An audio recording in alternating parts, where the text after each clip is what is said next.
In order to love mankind, we must expect little from them, wrote Helvetius, an 18th century French philosopher.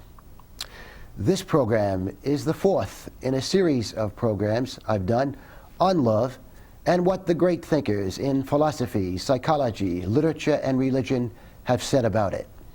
This particular segment will focus in on what we can all do to become better lovers. And when I speak about becoming better lovers, I'm not restricting that to romantic love. I'll be talking about what we can all do to become better not only at romantic love, but also at love of mankind, love of self, parental love, and indeed some other forms of love as well. First, a brief review of some of the important points, at least I hope they're important, that I made in the last segment. I talked about illusions that are very common, illusions that many of us perhaps have about love. And I started with this illusion: lust is love. We know that we can lust for people we dislike. We can even lust for people we don't know. So one should not confuse lust for love. Another common illusion, I suspect, is the idea that if one is in love, and if it's a successful relationship, there'll be no more loneliness. I say that's an illusion because the fact of the matter is that no human being can completely eliminate loneliness from another person's life. Indeed, perhaps there is no way in which loneliness can be completely eliminated from a person's life. So many of the great thinkers have said that perhaps the best thing we can do to decrease loneliness in our lives is to learn to enjoy our own company, and that might be even more important than romantic love in accomplishing the goal. Another illusion, that when I'm in love, I'll completely know another person. So many writers have addressed themselves to this particular illusion. Dostoevsky has one of his characters in The Brothers Karamazov say the following: "Why is it we can never know everything about another person?" And writer Judith Viorst has said it is not uncommon in marriage for the marital partners to be, in her words, intimate strangers. And Charles Dickens, in A Tale of Two Cities, wrote this: "Every human being is constituted to be that profound secret and mystery to every other human being." Another illusion: love forever, hate never. Shakespeare and Freud in particular have addressed themselves to this illusion. The idea being that where there is love, there is often hatred, even in the most intimate relationships. One of Freud's favorite words is ambivalent. And again, I think he borrowed, at least many people claim he did borrow, this concept from Shakespeare, because in so many of Shakespeare's plays, where there is love, there is also hatred, or at least intense dislike. Call it hatred if you will. Another illusion that perhaps many of us have is that one must have romantic love to make life worthwhile. One must have romantic love to make life worthwhile.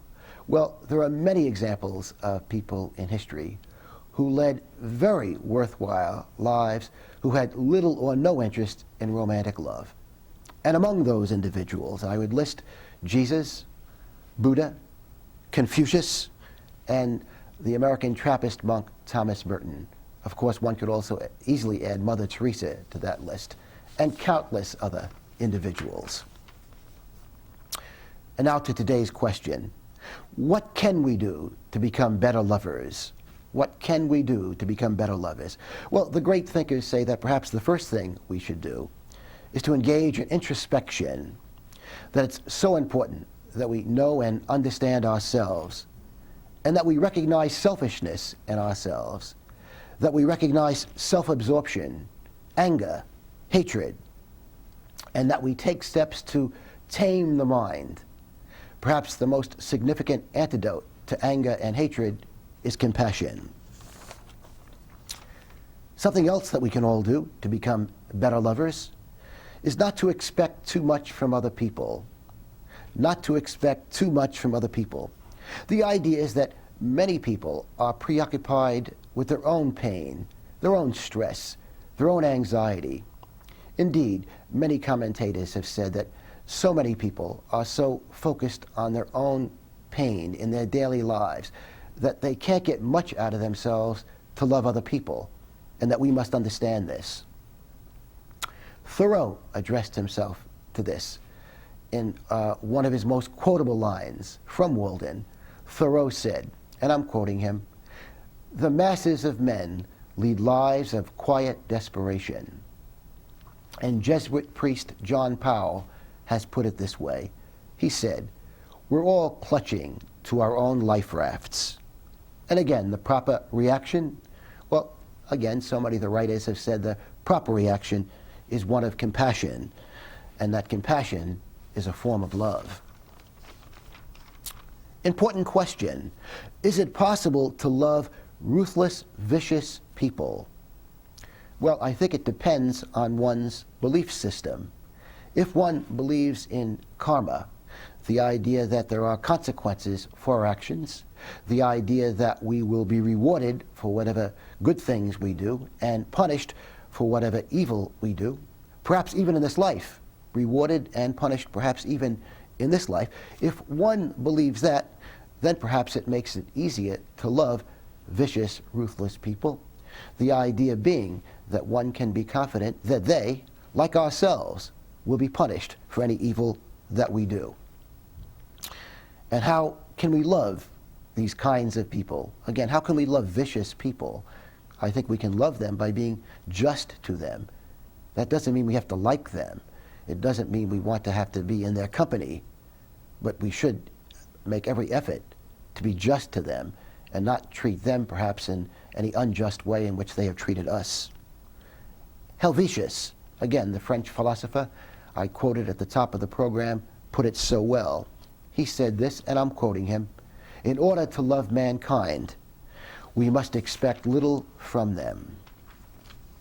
What are some other impediments to love, besides some of the illusions I mentioned before? Well, I think another impediment to love is our own feelings of inadequacy and inferiority, and our fears. Baseball superstar Bobby Bonds put it this way.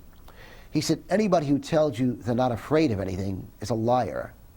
He went on to say that every time he goes up to bat, that he's afraid. And he said he's not afraid of getting hit by the pitched ball, but rather he's afraid of failure. A very common fear, I think. Another baseball superstar, or I should say former baseball superstar, Darryl Strawberry, who's had his problems with alcohol and other drugs, put it this way. Strawberry said, "I know everything about hitting a baseball and nothing about life." Alfred Adler, let me rephrase the Strawberry quote, by the way. I got that wrong, and I want to make sure I get it right for the sake of accuracy. Strawberry said, "I know everything about hitting a baseball and nothing about living." Nothing about living. Psychiatrist Alfred Adler brings so much of this together. Adler, one of the most famous psychiatrists of the 20th century, believed that the root of human psychology is the inferiority complex. Again, the root of human psychology is the inferiority complex.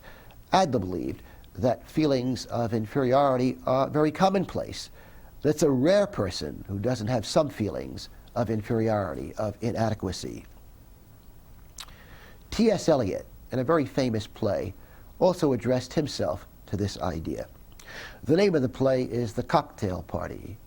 And in this play, a man under the influence of liquor leans over to a psychiatrist at the party and says this, "Please, help me to feel important." Psychiatrist Howard Cutler, in a recent book, said that many psychotherapists believe that self-hatred is rampant in Western culture. I'll say it again. Psychiatrist Howard Cutler claims that many psychotherapists believe that self-hatred is rampant in Western culture. He goes on to say that many people feel they're not worthy of being loved. Well, what can we do to feel good about ourselves? It's a crucial question, isn't it? What can we do to feel good about ourselves? Well, I think, first of all, we should determine what standards we're using to judge ourselves. Are we determining the standards by which we will judge ourselves, or are we allowing others to determine the standards? In other words, are we inner-directed or other-directed? The great thinkers tell us we should be inner-directed. There are at least two standards by which we can judge our self-worth. We can use the standards set forth by the television and advertising industries, which focus on money, social status, power, and even fame as ways of judging ourselves. Or we can judge ourselves in the way in which the great thinkers suggest we should judge ourselves. They claim the best standards we can use are decency and a warm heart. Beethoven put it very well, I think. Beethoven said, "I recognize no sign of superiority in mankind other than goodness." The great thinkers claim there is more than one way to be a success in life. We live in a very status-conscious society, and I think Napoleon, 200 years ago, said something that may bear relevance to our society. Napoleon said this, and I'm quoting him: "In Paris, a man does not gain status by being a virtuous person, but rather a man gains status by the kind of horse and carriage which he owns." In other words, the idea is it's the quality of one's horse and carriage and not one's virtue that determines one's status, or at least in Paris 200 years ago, according to Napoleon. Could something similar be said about the United States? In the United States, a person does not gain status by being virtuous, but by having expensive possessions. Is this true? St. Augustine, in his famous book, The City of God, alluded to at least two kinds of status: earthly status and spiritual status. Earthly status is determined by our occupation and income. Spiritual status is determined by the quality of one's soul. And in the 14th century, the very famous poet Dante addressed himself to this idea in his work entitled The Divine Comedy. In The Divine Comedy, Dante sends many people to hell, and among those people who end up in hell in this very famous work are famous generals, writers, wealthy merchants, and even popes. Again, the idea being that one's earthly status can be very, very different from one's spiritual status. It's also true that high earthly status does not ensure good feelings about oneself. Musician Eric Clapton, some years ago, in the TV program 60 Minutes, said this, and I'm quoting Eric Clapton: "I'm an egomaniac with an inferiority complex." The famous psychiatrist Carl Jung, whom I often allude to, would not have been surprised by that comment. Jung practiced psychiatry in Switzerland, and many of his patients were wealthy Swiss merchants and very successful careerists, such as academics.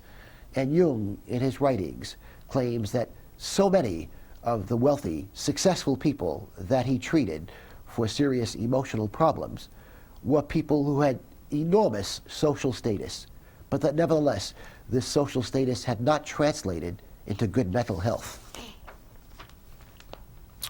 High earthly status also does not protect oneself from depression. There have been many examples in history of high status people who suffered from depression.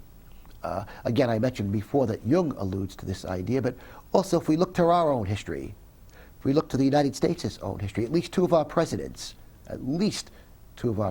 probably many more, suffered from depression. We know that Abraham Lincoln suffered from depression, and we also know that Lyndon Johnson, in his years in the presidency, especially his late years in the presidency, suffered from depression. And one of our sources concerning President Johnson's depression is his own wife, Lady Bird Johnson, who has commented extensively on this. And of course, countless celebrities, we know, turn to illicit drugs to deal with their sadness. Jesus turned the earthly status system upside down. In Luke 6, Jesus says this, "Blessed are you who are poor, for yours is the kingdom of God." And also in Luke 6, Jesus adds, "But woe to you who are rich, for you have received your consolation." And in Mark 10, these very famous words, "It is easier for a camel to pass through the eye of a needle than for someone who is rich to enter the kingdom of God." Jesus also addressed himself to the dangers of being a popular person. In Luke 6, he said, "Woe to you when all speak well of you, for that is what their ancestors did to the false prophets." We know that Jesus had no interest in being popular. Indeed, we know that he was despised and rejected by many. Jesus, I think, also provides illumination about how to become a great person. And he says this in Mark 10, "Whoever wishes to be great among you must be your servant. Whoever wishes to be great among you must be your servant." Tell that to Donald Trump. My guess is that some of you watching now believe Jesus was God, whereas some of you watching don't believe that. It is interesting that some of the art in the early Christian era presented Jesus as a philosopher. It seems to me that whether or not one regards Jesus as God, that much of what is attributed to Jesus is thought-provoking and valuable, not only to believers, but also non-believers. Indeed, it has been commented on by many people, including some atheists, that Jesus was a profound psychologist. A profound psychologist. And of course, in continuing to quote from the New Testament, I will of course also quote Buddha, Muhammad, the Bhagavad Gita, which is a very famous Hindu holy book, and Jewish sages, not to mention agnostics and atheists. It seems to me that we can learn from a variety of people, and that we can learn from non-believers as well as believers, and we can learn from non-Christians as well as from Christians. And I think if one restricts oneself to one's sources in trying to acquire wisdom, if one restricts oneself to just Christian thinkers, or just Muslim thinkers, or just Hindu thinkers, or just secular thinkers, I think one is harming oneself. Jesus also talked about the danger of thinking one is hot stuff. In Matthew 23, he says this, and these are famous words: "Those who exalt themselves will be humbled, and those who humble themselves will be exalted." It is interesting that the ancient Greeks also talked about hubris, arrogance, and the problems that arrogance and pride can cause a person. I wonder if most Americans share Jesus' thoughts about money and status. Again, I wonder if most Americans share Jesus' thoughts about money and status. What do you think? Is it possible that many people don't like themselves because of their perceived social status? And does this self-hatred interfere with their attempts to love people? Would they be happier and better at loving if they didn't blindly accept society's misguided standards of determining social status? I think it's unfortunate that we often hear the words winners and losers bandied about. I think the Jewish teenager, perhaps the most famous of Jewish teenagers, Anne Frank, in her diary, put it very well and provides some stimulation for our thinking. Anne Frank said this: "Human worth does not lie in riches or power, but in character and goodness." She then went on to say this: "You can always give something to other people, even if it's only kindness." What's your definition of a winner? Here's mine. A winner, to my way of thinking, is a warm, compassionate person who perseveres in trying to be a decent person in spite of all the evil in the world. Aristippus, a thinker of antiquity, provides some illumination. He talked about the most impressive spectacle in life. Allow me to quote him: "The most impressive spectacle in life is that of an honorable person pursuing his or her path in the midst of vicious people." Do television, advertising, movies, music help us to think clearly about the terms winners and losers? Does the media tell us that winners are those people who try to promote happiness and justice in the world, and that being a winner has nothing to do with one's social status? Of course, we are all imperfect lovers, and those we love are imperfect. And there's a very famous book that addresses itself to this theme. Actually, there are many famous books that address themselves to this theme. But one of them is Nathaniel Hawthorne's The Scarlet Letter. You might recall in that book, Hester Prynne becomes socially ostracized because she has had sex out of marriage and indeed has given birth to a child outside of marriage. She reveals to tell the Puritan community — this book, by the way, takes place in 17th century New England — she refuses to tell the elders of this Puritan community who made her pregnant, because they wish to punish him as well as her. And it is interesting that one night, the man who made her pregnant, who turns out to be the town's minister, by the way, Reverend Dimmesdale meets with Hester. And he still loves her very much, and she apparently still loves him, even though they haven't been able to see each other for quite a while. He says this: "You know who I am, you know what I did, and you still love me." And I think an important theme of the book is that what's so important in life is to have a good heart.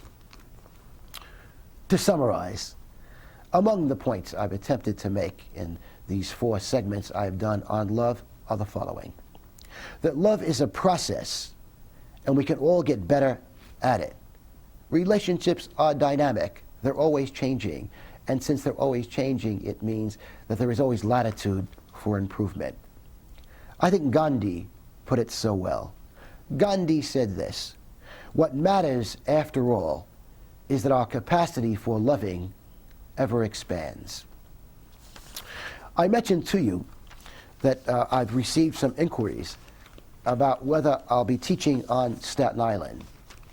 As you probably know, I generally teach in Manhattan. Well, yes, I will be teaching on Staten Island beginning in early March. I'll be teaching a 6 sessions course for the Staten Island Institute of Arts and Sciences. My understanding is that the course will meet, well, I should say the class will meet at the Snug Harbor Cultural Center. They're still trying to work out the details as I understand it. In any event, if you are interested in taking this course, it'll be a discussion course, by the way, entitled Life, Love, and Philosophy. I suggest that you contact Maria Fiorelli, who is an executive at the Staten Island Institute of Arts and Sciences. You can call her at the following number. And again, you might want to write this down: 718-727-1135. Again, if you're interested in teaching this course, which will begin in March of 2005, I suggest you call Maria Fiorelli at 718-727-1135, extension 29. Since I have a few minutes here, I'd like again to suggest some books to you concerning love that you might find helpful in pursuing this theme on your own. And again, let me point out that I'm aware of the fact that some of you have probably read some of these books, maybe all of these books, and perhaps others of you who have not been very inclined to read over the years, or maybe didn't have the time, haven't read them. In any event, perhaps the best book I've ever read on love, which gives a real overview of it and a lot of stimulation concerning it, is Erich Fromm's The Art of Loving. I mentioned that Erich Fromm was a very famous 20th century psychoanalyst. And in this book, The Art of Loving, he analyzes many forms of love, not just romantic love, which he calls erotic love, but also parental love, love of mankind, love of self, and love of God. And I mentioned, if you're interested in reading a book of antiquity, I suspect the best book to come out of ancient Greece on the subject of love is Plato's Symposium. Plato's Symposium. It's a very short book, but again, a very illuminating book, I think. And also, you might go to the New Testament, to Matthew 5, Jesus' Sermon on the Mount. It's very brief. Jesus' Sermon on the Mount, I think, provides some stimulation and illumination on this subject of love. And in terms of famous novels, there are so many famous novels that deal with love in a stimulating way. But among my favorites are Sons and Lovers by D.H. Lawrence, Swann's Way by Proust. Swann's Way is the first part of his enormous book entitled Remembrance of Things Past. Again, Swann's Way by Marcel Proust. And finally, My Antonia by Willa Cather. Oh, and one other book, a recent publication on status called Status Anxiety. Status Anxiety is the name of the book by Alain de Botton, A-L-A-I-N-D-E, and his last name B-O-T-T-O-M. De Botton analyzes the history of social status with a thought-provoking critique. And finally, as usual, I'd like to close with some words from Henry David Thoreau. Thoreau, in Walden, said that we are all artists. To affect the quality of the day, that is the highest of arts.